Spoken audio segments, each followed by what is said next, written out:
Selamat malam semuanya. Kami dari kelompok 4 akan mempresentasikan projek analisis penerapan strategi terhadap Garuda Food. Next. Perkenalkan kelompok kami yang terdiri dari saya sendiri, Edwin, Antonio, Bernard dan Eric. Next. Bab 1, latar belakang.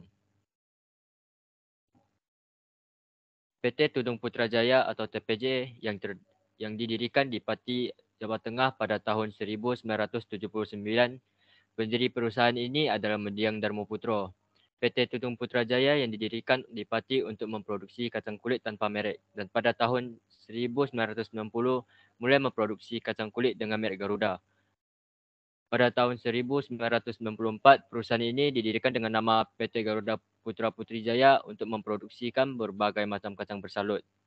Saat ini, Garuda Food memproduksi dan memasarkan produk-produk makanan dan minuman dengan 7 merek iaitu Garuda, Gary, Coklatos, Leo, Clevo, Pro Cheese dan Top Cheese. Sejumlah produknya mencakup biskuit, kacang, pilus, keripik, konfeksioneri, minuman susu, bubuk coklat, keju dan mayonis. Kacang Garuda telah meraih berbagai penghargaan sebagai berikut. Indonesia Customer Satisfaction Award atau ICSA kategori kacang bermerek 8 kali berturut-turut 2000 sampai 2007. Super Brands 2003, Top Brand for Kids 2004, Indonesia Best Brand Awards IBBA 2004 sampai 2007. Top Brand 2007 sampai 2012. Selain itu, pada tahun 2005, PT Garuda Food mengklaim terlibat aktif dalam kegiatan tanggungjawab sosial perusahaan atau Corporate Social Responsibility. Kegiatan Garuda Food sehati mengacu pada 5 pilar utama yang menjadi fokus utama PT Garuda Food iaitu pendidikan, bantuan kemanusiaan, pemberdayaan masyarakat, kesihatan masyarakat dan peduli lingkungan. Next. Gambaran usaha. Garuda Food inilah pertama kali dari PT Tudung dan didirikan pada tahun 1958 di Pati atau Jawa Tengah oleh Bapak Darmoputra dan almarhum Ibu Posponingrum. Saat itu perusahaan bergerak di bidang tepung tapioka. Pada tahun 1979, perusahaan memproduksi sebuah kacang panggang tanpa merek dan mulai menggunakan merek dagang Garuda tersebut pada tahun 1991. Perusahaan secara aktif mengembangkan jaringan distribusinya sendiri. Kemudian pada tahun 1995, perusahaan ini mulai merambah bisnis kacang tanah yang dilapisi dengan atomic nuts dan X granules. Kemudian pada tahun 1997 memulai bisnis biskuit dengan merek Gary. Sejauh ini perusahaan masih mengembangkan produk makanan dan minuman yang berbeza untuk memukul pasar dengan berbagai produk termasuk Oki Jelly Drink, Ting Ting, Monty, Leo, Mayo, Socratos, Waffelatos, Clevo, Space, Gary O'Donut dan akan terus berlanjut berinovasi untuk tetap kompetitif dalam bisnis.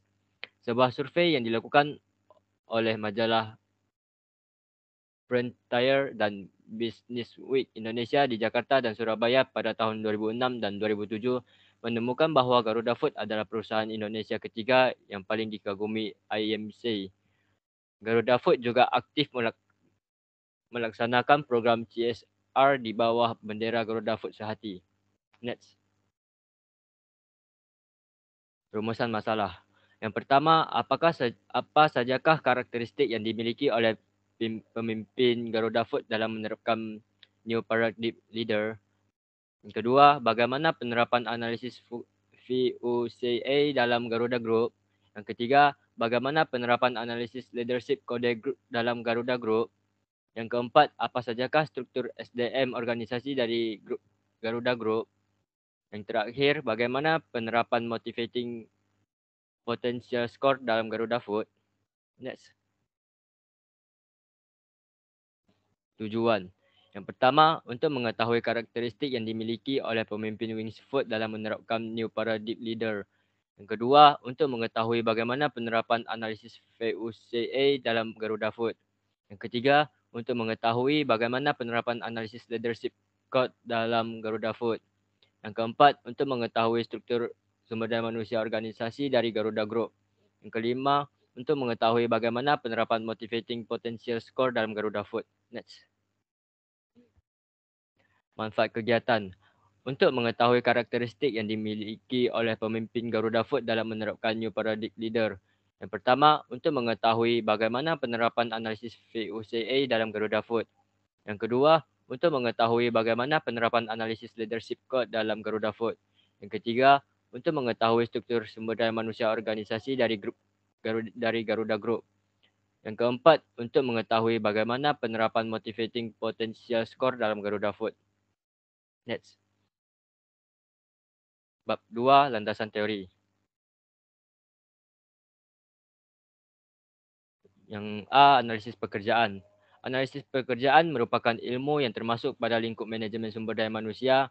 Analisis pekerjaan ini sendiri lebih fokus pada pengumpulan segala info wacana jenis pekerjaan yang diperlukan perusahaan buat mencapai tujuannya yang telah ditentukan. Yang B, manfaat analisis pekerjaan. Analisis pekerjaan tentu memiliki manfaat yang tak terhitung. Salah satu kegunaan analisis jabatan adalah untuk mengembangkan sumber daya manusia yang handal dan kompeten dalam menghadapi perkembangan teknologi yang semakin kompleks. Analisis pekerjaan juga dapat berfungsi sebagai dasar untuk menentukan struktur kompensasi yang sesuai berdasarkan jumlah pekerjaan yang disumbangkan karyawan kepada perusahaan, posisi mereka dan kualitas kinerja mereka. Selanjutnya akan dilanjutkan oleh teman saya.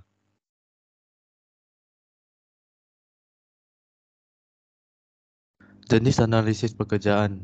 A. Model konvensional, analisis modus tradisional atau tradisional ini lebih difokus pada pencarian informasi dari aspek-aspek berikut, yaitu tanggung jawab berbagai departemen perusahaan. Yang kedua itu perkembangan dan pelaksanaan kegiatan usaha perusahaan serta kendala yang dihadapi. Yang ketiga itu aspek-aspek mengenai kewajiban umum orang-orang terhadap posisi yang mereka pegang. Yang keempat itu kualifikasi minimum untuk diterima sebagai kualifikasi. Dan B itu model modern. Dibandingkan dengan model tradisional, analisis model modern kurang berfokus pada perencanaan, berorientasi anggaran dan lebih pada hasil.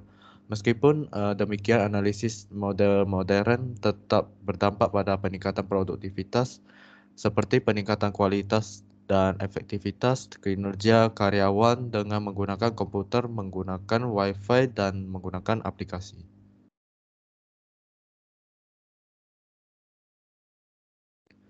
Perencanaan tenaga kerja. Internet telah mengubah wajah perekrutan khusus dalam periklanan untuk pelamar.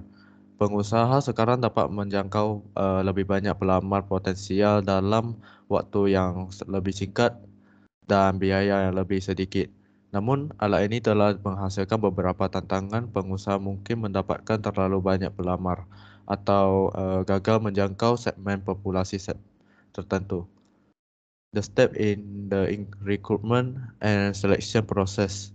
Yang pertama itu posisi yang harus diisi, yaitu putuskan posisi mana yang akan diisi setelah melalui perencanaan dan peramalan tenaga kerja atau personali.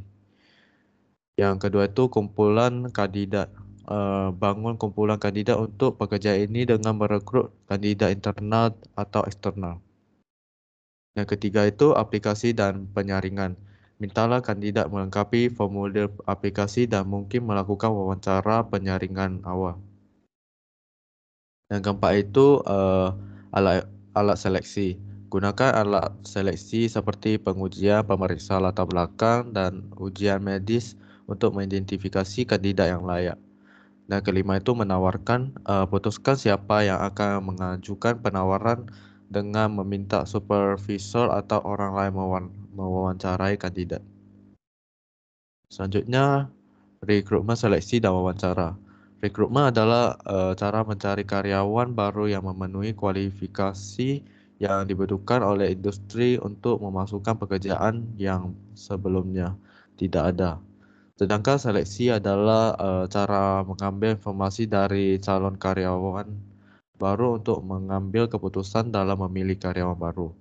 Wawancara adalah proses yang dirancang untuk memperoleh informasi dari seorang individu dengan menjawab pertanyaan verbal secara lisan. Wawancara seleksi adalah proses seleksi yang dirancang untuk memprediksi kinerja pekerjaan di di masa depan berdasarkan tanggapan verbal pelamar terhadap pertanyaan lisan. Selanjutnya training.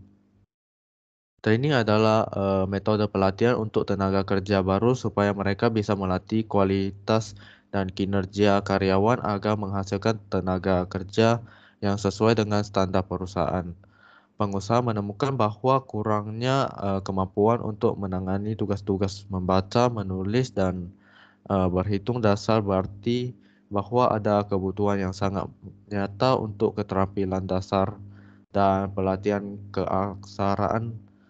Pelatih bahasa sering diperlukan juga, dan tidak hanya untuk bahasa Inggris, banyak pelanggan dan pemangku kepentingan berbicara dalam berbagai bahasa, sehingga membutuhkan tenaga kerja multibahasa. Selanjutnya penilaian kinerja. Penilaian kinerja mengukur sejauh mana orang karyawan memiliki keterampilan yang dibutuhkan untuk melakukan pekerjaan. Ini memperhitungkan tugas, perilaku, dan sikap yang dapat diamati yang bersama-sama membentuk cara-cara yang benar untuk bekerja. Manfaat melakukan penelitian kinerja karyawan adalah sebagai berikut. Yang pertama itu memberikan informasi tentang hasil kerja yang diharapkan. Dan kedua itu dapat mencegah kesalahpahaman tentang kualitas pekerjaan yang dibutuhkan. Dan ketiga itu meningkatkan produktivitas karyawan melalui umpan balik dari karyawan puncak. Dan keempat itu terima kasih untuk setiap kontribusi. Dan kelima itu menjalin komunikasi dua arah antara manajer dan karyawan. Peraturan kerja adalah seperangkat aturan yang harus diikuti dengan seorang karyawan perusahaan atau sumber daya manusia yang dilakukan perusahaan. Yang selanjutnya peraturan kerja. Peraturan kerja adalah seperangkat peraturan yang harus dipatuhi oleh seorang karyawan perusahaan atau sumber daya manusia di lingkungan perusahaan. Konsep aturan ketenagakerjaan mengacu pada aturan yang mengatur isi hubungan kerja dan perilaku serta aktivitas karyawan pengusaha dan perwakilannya. Oleh karena itu, studi tentang peraturan ketenagakerjaan adalah studi tentang membangkitkan penerapan dan dampak dari peraturan ketenagakerjaan atau ketenagakerjaan. Yang selanjutnya itu K3 yaitu keamanan dan keselamatan kerja.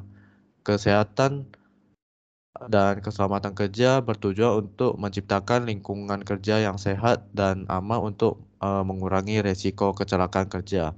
Tujuan kesehatan dan keselamatan kerja yang berkaitan dengan mesin, peralatan, prasarana tempat kerja, dan lingkungan tempat kerja adalah untuk mencegah terjadinya kecelakaan. Menurut Yuli mengatakan dalam buku bahwa kebijakan kesehatan dan keselamatan kerja di Indonesia memiliki tujuan sebagai berikut, yaitu melindungi hak pekerja atas keselamatan saat bekerja untuk kesejahteraan mereka. Yang kedua itu menjaga agar semua orang aman di tempat kerja. Yang terakhir itu gunakan sumber daya yang produktif dan gunakan dengan aman dan efisien. Selanjutnya, perilaku organisasi Job Characteristics Model.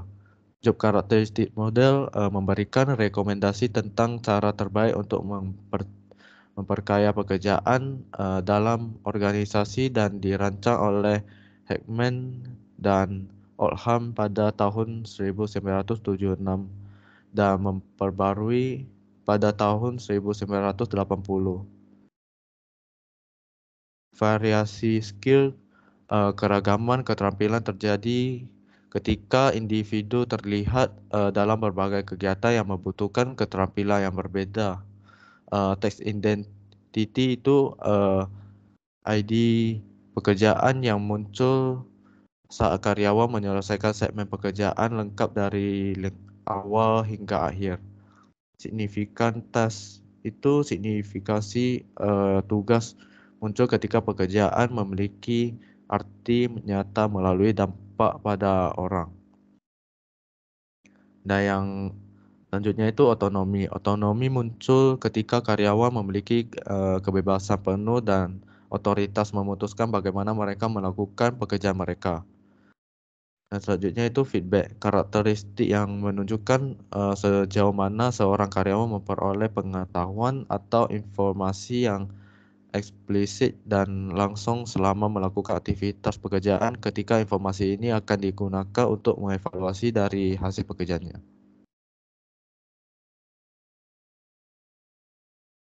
Yang selanjutnya itu job redesign. Terdapat 3 macam metode dalam menerapkan job redesign, antara lain yang pertama itu revising the job content. Itu proses desain ulang pekerjaan melibatkan pengumpulan dan peninjauan informasi pekerjaan untuk mengidentifikasi ketidakkonsisten antara orang dan pekerja. Dan kedua itu analyzing job related information. Itu setelah analis pekerjaan selesai mengingat dan mengoreksi isi pekerja, menganalisis perbedaan adalah langkah berikutnya. Hal ini digunakan untuk mengidentifikasi hambatan dalam melakukan tugas dan tugas yang berhubungan dengan pekerjaan untuk menentukan mengapa seorang karyawan tidak dapat memberikan hasil yang diharapkan. Yang ketiga itu analyzing job related information. Yaitu langkah selanjutnya mengganti item pekerjaan. Ini mungkin termasuk mengurangi tanggung jawab tambahan atau menambahkan lebih banyak tugas dan tingkat tanggung jawab. Tujuan dasar dari memodifikasi pekerjaan adalah untuk merancang pekerjaan dengan cara yang mendorong karyawan untuk bekerja lebih keras dan lebih efisien. Yang keempat itu reformation of job description and specification. Yaitu setelah merevisi elemen pekerjaan, analis pekerjaan harus memformasi deskripsi pekerjaan dan spesifikasi pekerjaan untuk memastikan bahwa pekerjaan yang ditugaskan posisi tertentu dapat memberikan apa yang mereka harapkan. Dan selanjutnya itu reformation of job description and specification. Itu diikuti dengan penugasan kembali tugas dan fungsi baru atau yang dimodifikasi kepada karyawan. Ini dapat dilakukan dengan memutar, memperkaya, memperbesar dan teknik tugas. Dilakukan dengan memutar, memperkaya, memperbesar dan teknik tugas. Idenya adalah untuk memotivasi pemain sambil meningkat tingkatnya kepuasan mereka. Dan selanjutnya itu job sharing. Terdapat 2 jenis sistem kedua job sharing, yaitu yang pertama manfaat.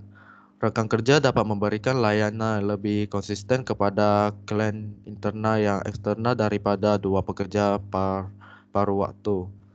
Dan yang kedua itu karyawan yang berbagi pekerjaan dapat saling melengkapi selama ketidakhadiran yang direncanakan dan tidak direncanakan. Yang ketiga itu dua kepala lebih baik dari satu. Karyawan yang berbagi pekerjaan supervisor dan rekan kerja serta karyawan itu sendiri dapat memperoleh manfaat dari berbagai perspektif kekuatan keterampilan yang dibawa oleh setiap pemegang saham ke tempat kerja. Yang kedua itu kontra. Menentukan pasangan yang cocok bisa jadi sulit. Dan kedua itu menambah upaya pengawasan untuk memantau dua karyawan bukan hanya satu. Yang ketiga itu mengganti pasangan yang sudah pergi bisa jadi sulit. Selanjutnya itu employee involvement. Employee involvement itu terdiri dari dua wujud utama, antara lain manajemen partisipatif adalah suatu cara yang dimana anak buah mengembangkan tingkat kekuatan pengutipan ketepatan yang relevan menggunakan atasan pribadi. Yang kedua itu partisipasi perwakilan, artinya suatu cara di mana pekerjaan berikut serta pada pengutipan ketetapan melalui sekaum yang kerja berasal dari perwakilan pekerja. Selanjutnya akan dijelaskan oleh rekan-rekan saya.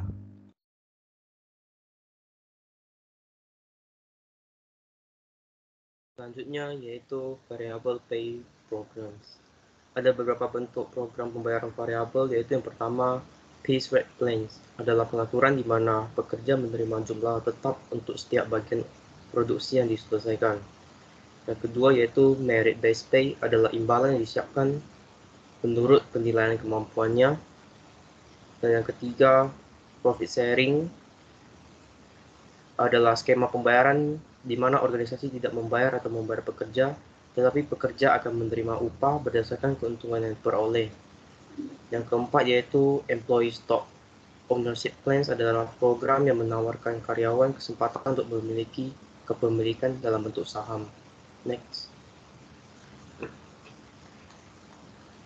Selanjutnya yaitu metode pengumpulan data. Pengumpulan data adalah proses mengumpulkan dan mengukur informasi tentang variabel-variabel penelitian yang ditetapkan dalam suatu sistem. Adapun pengumpulan data yang kelompok kami cari dari berbagai sumber referensi PT Garuda Food. Yang pertama yaitu kuesioner. Kuesioner digunakan untuk kepuasan pelanggan terhadap pelayanan PT sebagai wujud komitmen terhadap kejelasan dan keterbukaan informasi. PT juga mengunggah segala informasi yang perlu diketahui publik melalui situs resmi ataupun pengumuman media massa. Yang kedua yaitu studi kepustakaan. Digunakan untuk mengetahui dimensi-dimensi yang terdapat pada penentuan indikator pengumpulan dengan cara membaca buku-buku dan catatan-catatan lainnya yang berhubungan dengan masalah yang teliti. Next. Selanjutnya yaitu metode analisis data. Metode analisis data ini merupakan sebuah proses penelitian yang telah ditentukan oleh metode penelitian untuk digunakan. Jenis analisis yang digunakan dalam kelompok kami adalah metode analisis kuantitatif. Penelitian ini juga menggunakan 3 tahapan dalam analisis data penelitian, yaitu tahap reduksi data, tahap penyajian data, dan tahap penarikan kesimpulan atau verifikasi data.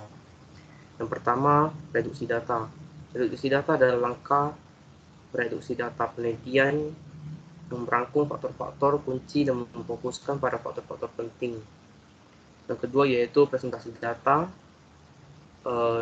adalah langkah dalam presentasi data pencarian yang telah lulus penurunan tabel, grafik-grafik, deskripsi, dan kesamaan. Presentasi data dibuat sehingga data yang dikumpulkan dapat lebih mudah dipahami. Dan yang ketiga itu kesimpulan. Kesimpulan dari tahap ini adalah tahap akhir dari kesimpulan yang dianggap untuk sementara dan akan berubah jika mereka terbukti dan menemukan pada tahap selanjutnya dari pengumpulan data-data. Next. Selanjutnya yaitu hasil pembahasan dan analisis. Yang pertama itu manajemen sumber daya manusia.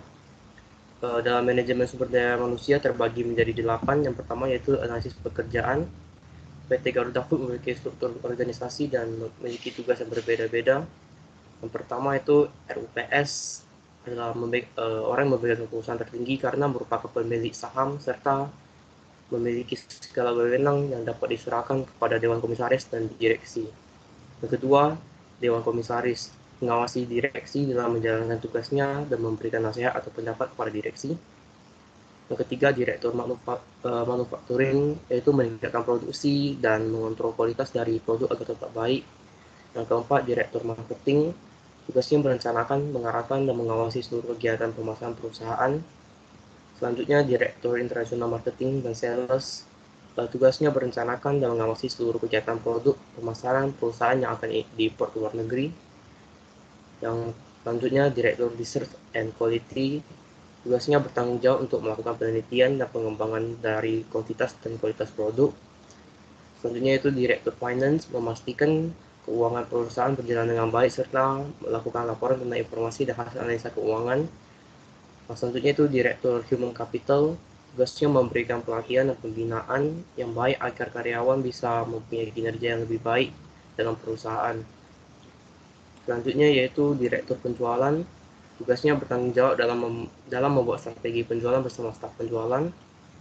Selanjutnya lagi yaitu Direktur Produksi, Tugasnya itu mengawasi proses produksi dan menyusun jadwal produksi. Dan yang kedua yaitu perencanaan tenaga kerja. Berdasarkan hasil analisis kelompok kami, metode yang cocok untuk perencanaan tenaga kerja PT Garuda Food adalah metode trend. Metode trend ini merupakan metode yang digunakan untuk mencatat tenaga kerja dalam kurun waktu beberapa tahun ke belakang. Jadi ketika sudah berhasil mencatat semua tenaga kerja dalam kurun waktu tertentu, maka perusahaan bisa membuat grafik sederhana yang menggambarkan jumlah karyawan atau tenaga kerja yang ada di PT Garuda Food. Dengan menggunakan metode trend ini juga, PT Garuda Food bisa memperkirakan jumlah tenaga kerja yang mereka butuhkan untuk ke depannya, seperti 1 tahun ke depan ataupun beberapa tahun ke depan. Metode trend ini juga membantu PT Garuda Food untuk mempersiapkan tenaga kerja atau karyawan-karyawan yang nantinya akan bekerja di PT Garuda Food, sehingga ketika perusahaan membutuhkan tenaga kerja dalam jangka waktu yang cepat, mereka sudah tidak perlu khawatir lagi karena mereka sudah mempersiapkan tenaga kerja dari jauh-jauh hari sebelumnya. Nah, selanjutnya ketiga yaitu rekrutmen. Metode yang digunakan PT Garuda Food untuk merekrut tenaga kerja baru yaitu dengan cara e-recruitment. E-recruitment adalah rekrutmen yang digunakan atau dilaksanakan secara online melalui website dari PT Garuda Food. Jadi orang-orang yang ingin bekerja atau mencari pengalaman kerja, mereka bisa mengunjungi website resmi dari PT Garuda Food. Yang keempat yaitu proses seleksi dan wawancara. PT Garuda Food menggunakan beberapa metode dalam proses seleksi dan wawancara, yaitu melalui beberapa tes seperti tes fisik, tes psikologis, dan tes IQ. Tes fisik ini digunakan untuk mengetes sejauh mana daya tahan tubuh seseorang, karena tes fisik juga bermanfaat untuk meningkatkan sistem sirkulasi darah, sistem saraf, dan sistem jantung. Selanjutnya yaitu tes psikologis yang digunakan PT Garuda Food ini berguna untuk mengetahui gambaran sifat dan karakteristik seseorang. Selanjutnya itu tes IQ digunakan oleh PT Garuda Food untuk mengetes kecerdasan secara umum dari calon atau kandidat karyawan baru. Setelah melewati tes fisik, psikologis, dan IQ, selanjutnya akan dilakukan sesi wawancara dengan para calon atau kandidat karyawan baru. Dalam sesi wawancara, PT Garuda Food akan memberikan beberapa pertanyaan yang berhubungan dengan calon karyawan baru tersebut, seperti latar belakang, pendidikan, kelebihan dan kekurangannya, dan lain sebagainya. Dan yang selanjutnya yaitu analisa dan metode training. Metode training yang digunakan oleh PT Garuda Food ini berupa metode training yang ditunjukkan agar dapat memberikan secara langsung penunjukan pekerjaan dan dipergunakan untuk melatih karyawan tentang cara mengembangkan kepribadian dan keaktifan. Metode ini dianggap memiliki kemampuan untuk berbagi wawasan dan keterampilan kepada karyawan lainnya. Ada juga beberapa pelatihan dan metode training yang dilakukan oleh PT Garuda Food, yaitu pengawasan, pembinaan, skill komunikasi, video edukasi, dan kemampuan dalam berteknologi. Selanjutnya yaitu metode penilaian kinerja. Dengan banyaknya karyawan, penilaian kinerja karyawan harus dilakukan agar produktivitas perusahaan dapat maksimal. Penelitian ini bertujuan untuk mendapatkan perankingan karyawan, alternatif strategi, serta mendapatkan perbandingan hasil penilaian yang dilakukan oleh peneliti terhadap perusahaan. Jadi penilaian kinerja yang dilakukan oleh PT Garuda Food yaitu yang pertama menggunakan metode Simple Adaptive Weighting atau SAW dan Fuzzy Multiple Attribute Decision Making. Selanjutnya yaitu peraturan kerja karyawan di perusahaan. PT Garuda Food pasti memiliki beberapa peraturan kerja khusus untuk karyawannya, seperti tidak boleh terlambat, wajib berpakaian yang rapi dan sopan, pekerjaan yang dilakukan tepat waktu, harus memiliki attitude yang lebih baik, dan yang terpenting yaitu bertanggung jawab atas pekerjaannya. Yang terakhir yaitu K3, keamanan dan keselamatan kerja. PT Garuda Food pasti menyediakan kondisi kerja yang aman dan nyaman bagi seluruh karyawan yang bekerja untuk menjamin keselamatan karyawan dan perusahaan.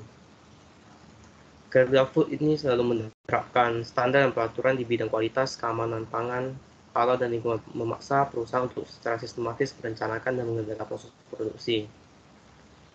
Dalam pembangunan infrastruktur, aspek pemenuhan persyaratan keamanan pangan atau food safety requirement juga sangat penting. Dan untuk aspek lingkungan kerja, penerapan standar sistem manajemen lingkungan, sistem keselamatan, kesehatan kerja, Dan lingkungan juga memastikan bahwa perusahaan memiliki kemampuan untuk menciptakan lingkungan kerja yang mendukung seperti kesehatan, keselamatan, keamanan, dan termasuk tanggap darurat untuk meningkatkan produktivitas, kepuasan karyawan, dan pelanggan. Next.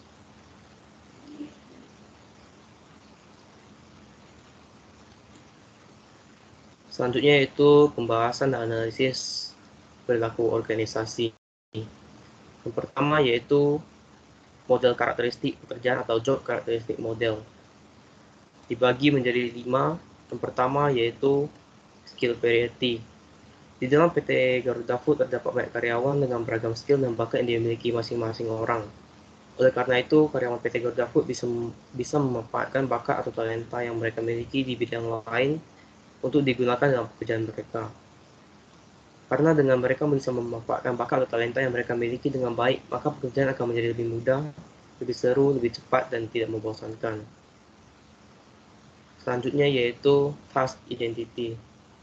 PT Garuda Food memiliki banyak karyawan yang kinerjanya selalu stabil dan berkembang menjadi lebih baik lagi. Oleh karena itu, beberapa karyawan selalu ingin menunjukkan kinerja yang maksimal agar bisa ikut berkembang. Atasan dari PT Garuda Food juga selalu menunjukkan kinerja mereka dengan maksimal agar karyawan-karyawannya juga bisa termotivasi untuk bekerja lebih baik lagi. PT Garuda Food juga selalu ingin memberikan kualitas terbaik dan sempurna dari produknya, karena dengan kualitas yang bagus, maka pelanggan atau customer akan selalu tertarik dan mengingat produk dari PT Garuda Food. Contohnya, ada pelanggan atau customer yang memakan kacang atau biskuit tanpa mengetahui merek dari kacang atau biskuit tersebut. Tetapi setelah makan kacang atau biskuit tersebut, mereka langsung mengetahui bahwa kacang atau biskuit tersebut merupakan produk dari PT Garuda Food, karena dari rasanya, bentuknya, dan teksturnya. Selanjutnya yaitu task significance. PT Garuda Food selalu membuka lowongan kerja untuk semua kalangan masyarakat seperti kalangan pelajar, orang yang baru lulus kuliah, bahkan orang-orang yang sudah berkeluarga dan masih banyak lainnya. Dengan membuka lowongan kerja yang banyak, itu secara tidak langsung PT Garuda Food membantu orang-orang yang sedang kesulitan atau kesusahan untuk menghidupi keluarga atau bahkan pendidikannya. Secara tidak langsung, karyawan tersebut juga terbantu oleh PT Garuda Food karena sudah memberikan pekerjaan dengan bayaran gaji atau upah yang cukup bagi karyawan tersebut. Dengan mendapatkan pekerjaan itu secara tidak langsung berdampak bagi kehidupan karyawan tersebut. Selanjutnya yaitu autonomi. PT Garuda Food selalu mementingkan yang namanya otonomi untuk karyawan-karyawannya karena kebebasan yang diberikan PT Garuda Food. Ini membuat karyawannya menjadi lebih imajinatif dan kreatif, sehingga ide-ide yang diberikan dari karyawan bisa menjadi strategi baru yang bisa dijalankan dan diterapkan oleh PT Garuda Food. PT Garuda Food juga selalu membebaskan karyawannya untuk memberikan ide, strategi, dan pendapat jika itu bisa membuat PT Garuda Food terus berkembang. Ide, strategi, dan pendapat yang diberikan boleh mencakup banyak hal seperti inovasi untuk produk baru, marketing, promosi, sistem kerja, dan banyak hal lainnya. Semua itu diberikan dan dilakukan demi memajukan PT Garuda Food. Yang terakhir yaitu feedback. Melakukan feedback merupakan suatu hal yang dapat mengembangkan dan meningkatkan performa karyawan di dalam perusahaan. Oleh karena itu, Garuda Food melakukan kegiatan Garuda Food Customer Connection atau GCC ini rutin dilakukan untuk membangun kedekatan emosional serta mengetahui feedback dari para pelanggan Garuda Food. Hal ini merupakan salah satu bentuk komitmen perusahaan terhadap peningkatan kualitas produk dan pelayanan bagi para customer-nya. Sehingga dengan melakukan kegiatan itu, karyawan dari Garuda Food akan terus berkembang dan menjadi lebih baik lagi. Selanjutnya yaitu variable pay program. Yang pertama yaitu base rate plans. PT Garuda Food akan memberikan gaji pokok kepada karyawan dari banyaknya mereka kerjakan dari hasil produksi produk tersebut. Yang kedua yaitu merit based pay. PT Garuda Food juga akan meningkatkan atau menaikkan gaji setiap tahun dan menaikkan gaji berdasarkan prestasi yang telah dicapai karyawan untuk perusahaan yang sangat dihargai oleh perusahaan. Yang ketiga yaitu bonus. PT Garuda Food juga memberikan bonus seperti bonus insentif bulanan, insentif tahunan, dan insentif kuartal. Mereka juga memberikan fasilitas mobil dinas bagi karyawan dalam masa kerja di atas 5 tahun. Maka mobil tersebut menjadi hak milik karyawan. Selanjutnya yaitu profit sharing. Profit sharing adalah skema kompensasi di mana organisasi tidak membayar atau membayar upah pekerja, jadi pekerja akan menerima gaji berdasarkan keuntungan yang diperoleh. PT Garuda Food mencatatkan sedikit pertumbuhan pendapatan dan laba bersih sepanjang tahun 2019, laba tahun berjalan PT mencapai 30 miliar, naik 2,2% dibandingkan periode yang sama. PT untuk tahun 2019 turun tipis dari 56,7 menjadi 56. Meski COGS naik 8% menjadi 5 hampir 6 triliun, produsen kacang tanah dengan merek Garuda ini tetap menjual dengan harga murah karena peningkatan pinjaman jangka panjang dari pinjaman bank. Selanjutnya yaitu Employee Stock Ownership Plans. PT selalu memberitahukan kepada pemegang saham bahwa PT berencana untuk melakukan pembelian kembali atas saham yang telah dikeluarkan sebanyak-banyaknya 1%. Saham dari seluruh modal ditempatkan di sektor penuh dalam pembelian kembali saham perseroan dengan alokasi dana maksimum sebesar 50 miliar rupiah, termasuk biaya perantara pedagang efek dan biaya lainnya sehubungan dengan pembelian kembali saham PT dan akan dilakukan secara bertahap dalam waktu paling lama 18 bulan sejak disetujui pembelian kembali saham PT oleh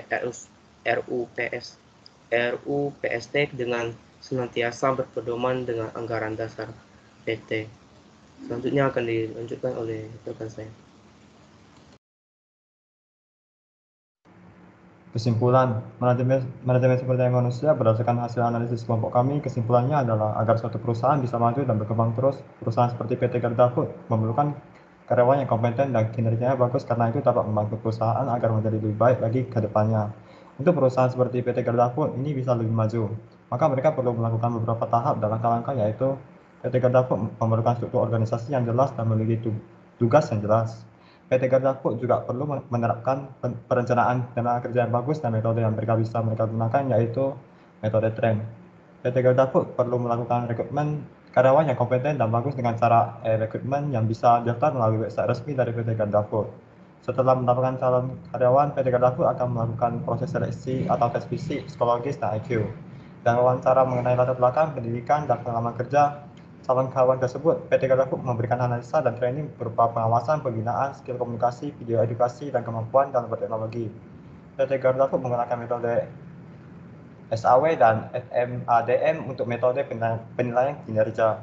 PT Garuda Food memiliki beberapa peraturan khusus yang harus ditaati karyawannya, dan yang paling terakhir yaitu PT Garuda Food menerapkan beberapa sistem dan metode untuk keselamatan kerja karyawannya. Next. Perilaku organisasi. Berdasarkan hasil analisis kelompok kami, PT Garuda Food memerlukan karyawan yang memiliki bakat atau talenta lain di luar pekerjaan karena itu akan sangat membantu perusahaan. PT Garuda Food juga selalu memberikan kualitas terbaik dari produk mereka agar pelanggan atau customer bisa mengetahui bahwa produk yang dikonsumsi adalah produk dari PT Garuda Food tanpa harus melihat mereknya. PT Garuda Food juga selalu membuka lowongan kerja untuk semua kalangan karena itu secara tidak langsung bisa membantu perekonomian orang-orang. PT Garuda Food juga selalu membebaskan karyawannya untuk berkreatif dan berimajinatif agar potensi dari setiap karyawannya bisa terlihat. PT Garuda Food selalu ingin memberikan feedback kepada karyawannya maupun pelanggan atau customer-nya dengan cara membuat kegiatan-kegiatan. PT Garuda Food juga tidak lupa untuk selalu terpatu untuk membayar gaji atau upah karyawannya. PT Garuda Food bahkan akan memberikan bonus kepada karyawannya yang mempunyai kinerja yang baik. PT Garuda Food juga membuka peluang untuk karyawannya untuk memiliki hak atas PT Garuda Food. Next. Kepemimpinan sumber daya manusia. Berdasarkan hasil analisis kelompok kami, PT Garuda Food memerlukan pemimpin yang strategi dan bisa menjadi seorang eksekutor yang tepat bagi perusahaan.